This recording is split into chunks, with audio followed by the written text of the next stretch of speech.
Liam, how do you feel about that backup quarterback position at this point? Feel pretty good. I mean, I think that those guys have competed at a high level, all gotten a ton of really good work in, ton of reps. All have had ups and downs, but there's been a couple guys that have been really consistent and have improved throughout this training camp. So definitely feel better about it than we did, maybe a year ago or 2 years ago, and even this spring. Kaya in particular, what's the difference between him 2 years ago when you had him? So much more confidence, just knowing how to operate, be a normal student, just be a kid, have confidence, how to carry himself, and he's performed. He's played at a high level, and he's improved tremendously since I first met Kaya. When you watch the tape from the scrimmage Saturday, what kind of stood out? I thought we did some nice things in the red zone at times. Had a couple, one protection bust on a touchdown that was disappointing. Did some good things throughout. Had some young guys make a lot of plays, which was cool to see. And then had some things that came up on the tape that we need to improve on. And I thought it was a step in the right direction just in terms of from the first scrimmage till that practice. Did some better things. Did a lot of situational awareness stuff, which was great for our offense and team to get. But I did think you saw a little bit of an improved version of our offense. You mentioned young guys there. We've heard a lot about Anthony Brown, but are there other freshmen who have kind of locked themselves into that rotation yet? Or is it I'd say probably not quite yet. There's still some of those young guys still trying to figure it out. I mean, AB had a little bit of a leg up on some of those guys by being here, and he's a different kid. AB's he's definitely got a shot. So he'll give us reps and be able to get into the rotation, and but for the rest of some of those younger guys, still a work in progress, trying to get better every day. Is that partially because you have a lot of talent in that room already, that you don't need those younger guys? Just haven't really earned it. You earn you earn it, and you get what you get, and especially if you're not available health-wise, it's hard to just kind of say any true freshman's going to be in the rotation if they haven't really done it yet. So, when they show it in practice, then they'll get those opportunities for sure. And when 11-on-11, you get to see the backs run through tackles. If any of them stood out at all? We didn't do it. We ran it pretty good in the 4-minute drills and, in some of the short yardage deals. And, that was good to see. And it was good to see Ramon. None of them were really tackling until we got to the third, to the end of the scrimmage. So you couldn't really tell if we were breaking tackles early on. We were doing 1s and 2s. But you did see some good bursts through the line of scrimmage. And saw Ramon, Ray, and Jatan do some really good things. Demi had a little bit of work, but we're kind of keeping off of him in some ways. And then Ramon got his first real live work since that last scrimmage, coming back from that ACL.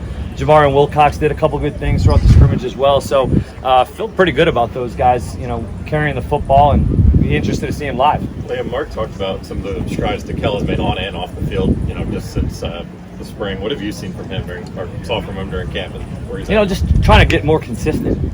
Just consistency day in and day out, catching the football consistently, being accountable, being at the right route depth, all that kind of stuff. And it's a work in progress, right? He's definitely improved, and I've liked his demeanor over the last week. You've seen kind of a tough demeanor, a guy that's serious about his work and what he's trying to get accomplished. So, we need the Kel Krause to step up. We need him flat out. Everybody talks about Devin's accuracy. This may be a crazy question, but what leads to a quarterback being an accurate passer? Is it footwork? Is it just God-given ability? Is it the mechanics? What is it? I think your stroke is your stroke. It's like a golf swing.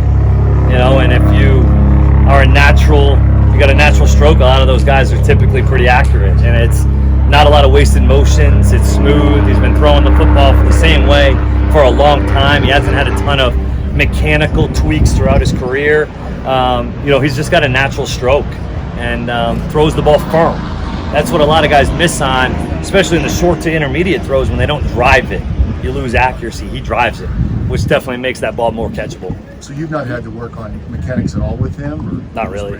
Footwork, and then above the neck stuff, but I have not talked or touched about his stroke at all. How close are you to knowing who's going to be in the right tackle spot for the I don't think, we may not know that for a little while here. Those guys are in competition. That competition I could see playing out through maybe even the first few games.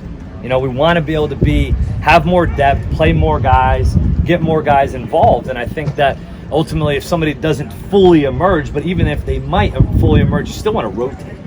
We still want to get some of those guys some good work in and try to get them chemistry with the different crews. And but we're going to need that. We're going to need to do that. We might need to play 7 or 8 guys at times. So it's just trying to get them as much chemistry with those groups as we can. But I don't think that'll fully sort itself out for a couple weeks here. Liam, is that a concern or just a sign that the competition's going well? I think it's a sign that the competition's going better, in terms of, like, we'd love to have somebody fully emerge, but you see the guys that we've got rotating at that position, you'd say that they're improved.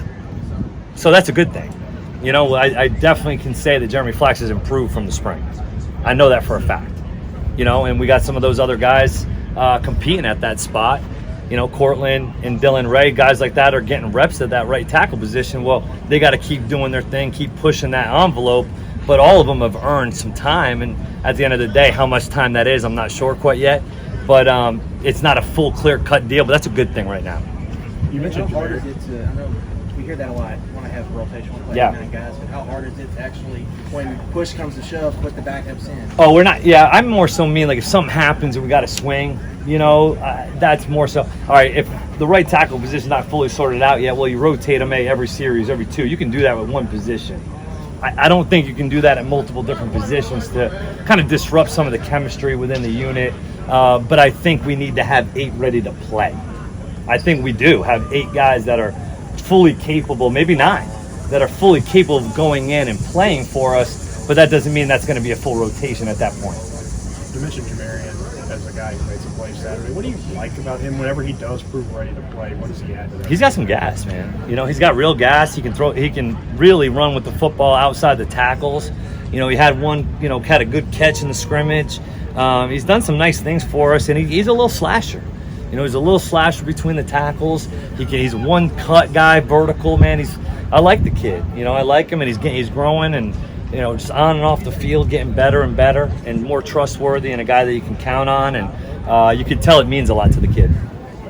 Tavion, it's a big year for him. How was his camp, and how's he been? Much more, much improved camp than I'd say, from spring football. We need Tavion Robinson to step up and be a playmaker for us. We need Tavion Robinson to step up and be consistent, tough, physical, and be a leader. And I think he has some of those capabilities. I know he can catch the football in traffic. I know he can make people miss. We need to get him involved in our own way, but also him playing for his teammates, playing with his teammates, and having a lot of fun doing it. What do you think of Will's mayonnaise? I saw something. I had talked to him last week. He mentioned something of it a couple months ago that might be something that might happen. But I know he hurt his quad, so I was a little bit hurting for him there. And hey, good for Will. Whatever positivity comes his way, man, is positivity from me. What have you seen out of Cummings? Yeah, Zay's just continued to work, man. He's one of our best kids, right? I mean, on and off the field, does everything right. He plays fast. When Zay's confident in something that he's doing, he does it at a high level. And we need to just make sure we focus in on and hone in on the things that he does really well at a high level and put him in a position to be successful. But Zay's done a nice job throughout training camp. He was nicked up a little bit, came back, and he's feeling better. So hopefully get him full tilt, come Ball State. Would you describe that as your deepest spot? Yeah, offense? I would say so. I would say it definitely is. It gives us the flexibility to be an 11, 12, 21, 13, 14.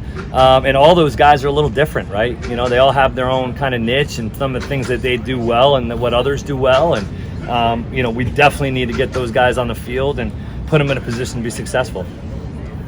Coach, how do you feel generally about the wide receiver group right now? You think you're edging towards those couple guys that could be your mainstays and cornerstones? Yeah, I mean, I think that you got the guys, the young kids that have, had a lot of success last year, but they need to stay healthy. I mean, that's hard. They play hard. It's a violent game. They need to stay healthy, and then you probably got, probably 3 or 4 guys behind them that you feel good about putting in the game and being able to make plays, and it's not the deepest of rooms, but I think it's talented. You're talking about 8 scholarships on at the receiver position, and obviously not all 8 are going to play. So you're talking about 4 or 5 guys that ultimately are going to need to help you throughout the entire season, practice, games, whatever you're asking them to do. Well, that's how you offset maybe some of the depth at wide receiver by playing with some more tight ends, more halfbacks, some of those things, because we can't just live in 11 personnel for 75 snaps a game and think we're going to make it through the season.